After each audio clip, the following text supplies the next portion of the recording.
আসসালামু আলাইকুম রহমতুল্লাহ। আশা করি তোমরা সবাই ভালো আছো।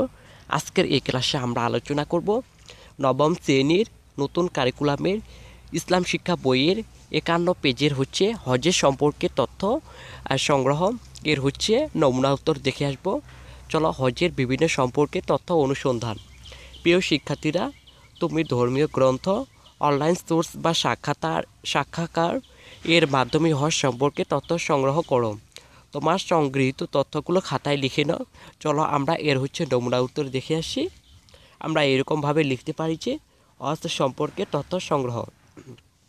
হজ ইসলামী শরীয়তের অন্যতম ফরজ ইবাদত।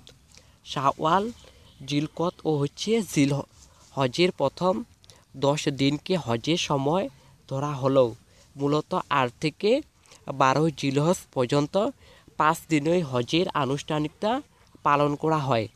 হজের নির্ধারিত স্থান হলো কাবা শরীফ, সাফা মারওয়া, মিনা, আরাফা ও মুজদালিফা। তারপরে আমরা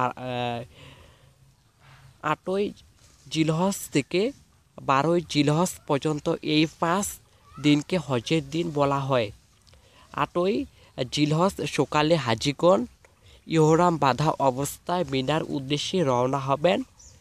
8 জিলহজ জোহর, আসর, মাগরিব, এশা এবং 9 জিলহজের ফজরের নামাজ মিনায় আদায় করা এবং রাতে মিনায় অবস্থান করা সুন্নত। হজের দ্বিতীয় দিন 9 জিলহজ আরাফায় অবস্থান করতে হয়, কারণ এটি ফরজ।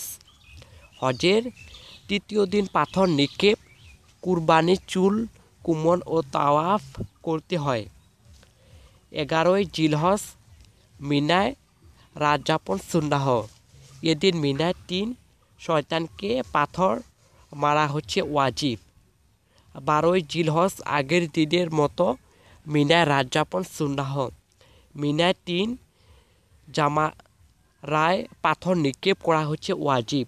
পবিত্র মক্কা থেকে বিদায়ের আগে বিদায়ী তাওয়াফ করতে হয়, এটি ওয়াজিব। তো এই ছিল তোমাদের নবম শ্রেণীর ইসলাম শিক্ষা বইয়ের 51 পেজের সমাধান।